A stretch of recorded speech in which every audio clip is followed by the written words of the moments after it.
Hello everyone, Suneer Chowdhary here from World Cricket Chat. I'm outside the Oval at this time. It's a little dark at this moment, not very late, but it's a little dark by London standards. And I have with me DJ from the Edges and Sledges podcast. Hi DJ, how are you? I'm very well, thank you, Suneer. This is the first time he's there. He's been called onto the show. He has his own cricket podcast. Do listen to him.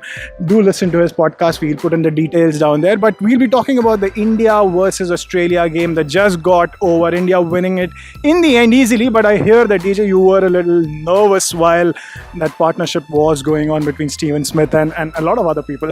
You know, they splashed a stat there where it said at this stage India were 230 for 2 and Australia were actually ahead at 235 for 3. So I texted you and I said, you know what, this is getting a bit tight, but you seem pretty chilled out. I mean, maybe you've watched more cricket than I have, but you seem pretty relaxed and you thought India's definitely going to get there in the end. So well, I thought that India were 80-20 favourites at that stage, because not often do you score the number of runs that India scored in the final 13 overs. I think they scored 132 runs in those final 13 overs. And when you have a bowling attack that has bowlers like Jasprit Bumrah, you have Kuldeep Yadav, who did not have a great time, and Chahal in those last few overs.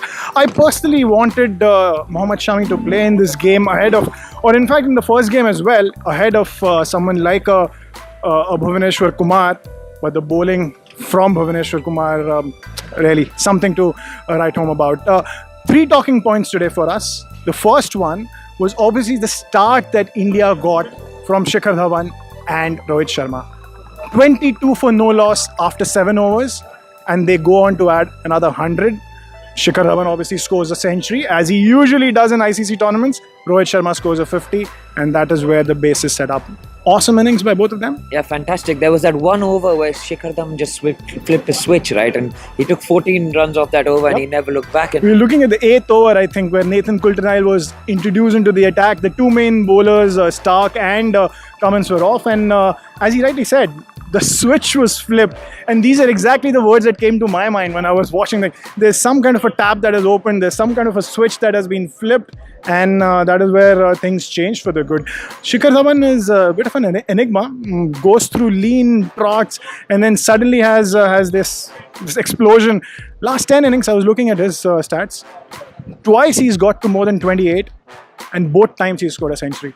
wow, that is a great stat. But I mean, with Shikhar, it's almost like, you know, the crowd was getting restless. You could hear, it was a capacity crowd, complete sellout, and you could hear the crowd wanting something to happen. And Shikhar almost just said, you know what, I'm going to give you guys something to look at. And he just takes 14 runs off that, and he almost feeds off the energy of the crowd. And that is something that I think maybe no other Indian player does as much as Shikhar Dhawan does. We've actually met him in person, and as fans, I mean, it's just amazing to meet someone like Shikhar who just loves his fans. He gave us a great selfie, and I mean, we love Shikhar Dhawan. We're massive fans of the guy. Massive fans of Shikhar Dhawan.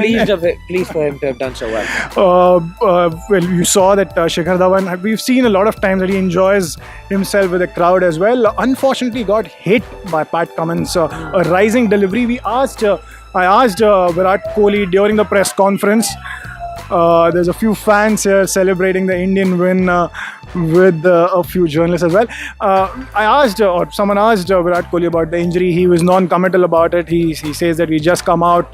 Patrick Farad, the Indian physio, would have a better idea, and probably we know in a day or two. But I worry that the injury might be a little more serious because he did not field the whole time.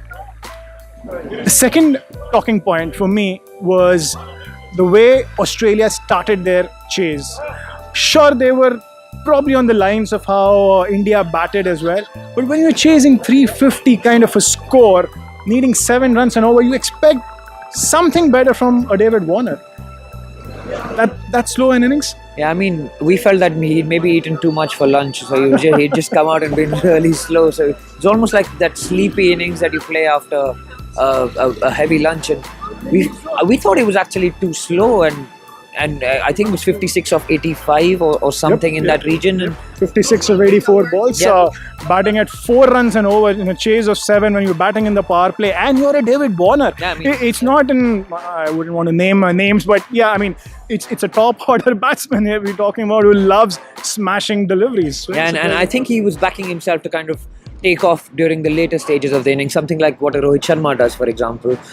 It just didn't quite go that way. He got out, caught on the boundary, and maybe that's where Australia lost this game with a slow start and one on actually going ahead and capitalizing on that. Yeah, I start. think that was too slow a start. Surprisingly, when Aaron Finch was asked about the innings and the chase, he said the issue was more that they lost wickets at regular intervals later on, not quite the start that they had. So probably they had a different strategy. We saw Alex Carey, what he did. We got the Aussies a little close, not really in a danger of losing at any stage by the time Alex Carey had come into the at the crease. But with Glenn Maxwell, Alex Carey, even someone like Stoinis, Nathan Coulter-Knight, who scored that 90 in the last match, Pat Cummins who can hit the ball, thought probably one of them could have been promoted up the order ahead of an Usman Khwaja. Our last talking point is the Indian bowling. Sure, Bumrah got the wickets again. Chahal bowled well, got some drift. Hardik Pandya did his job, went for a few runs, but I was very surprised with the way Bhuvneshwar Kumar bowled. 5 overs, I think 12 runs in his first spell, came back, got hit in the first over that he bowled, but then came back and took those 2 wickets in the over, and that kind of changed the match totally. I remember Bhuvneshwar was taking wickets consistently in the ICC trophy last time that India were here. Even when we won it in 2013, Bhuvneshwar would take a wicket up front, and then he worked on his death bowling after that to become one of the best death bowlers in the world. He had his injury last year. It was a back injury and he didn't actually tour England, so there were questions raised about his form and fitness, and I think he's answered them today. I think, like you, one of the topics on our podcast was actually, should Shami have played the first game and should he have played the next game as well? And I think we know the answer to that. Bhuvneshwar has answered those questions, and he adds that little bit at the end of the Indian batting order as well. Which is what I was discussing with a friend of mine. I mean, what Bhuvneshwar adds to the batting is probably 5%, but my question was whether Shami adds, say, 15 or 20% more to the bowling as compared to a Bhuvneshwar Kumar. And as you said, questions have been answered. Virat Kohli did say that when it comes to bowling, we'll still be horses for courses. When it is batting, we'll be very settled with our batting lineup. But bowling, we could still see a few changes. One last thing to end with, not really a talking point of the match, or you can call it a talking point of the match, but the crowds were booing Steven Smith a lot. And what we saw was Virat Kohli actually asked the crowds to calm down, and later on he admitted that he had said a sorry to Steven Smith on behalf of the crowd. Impressive. Huh? I've actually got a little bit of a different take on this because I was sat in the crowd, unlike Suneer, who was in the press I was in the crowd as well. Were I mean, you? Okay. press boxes are divided into 3 areas. Okay. One is the main press box, and there are times that you sit outside the press box with the crowd, which is why I heard the booing. Inside the press box, you usually don't hear the boos. It was when Steve Smith, I think, came to the boundary to pick it up, and I actually found that Kohli didn't actually engage with the crowd as much as he usually does, and maybe that's a bit of a hangover from the Champions Trophy 17. I don't know.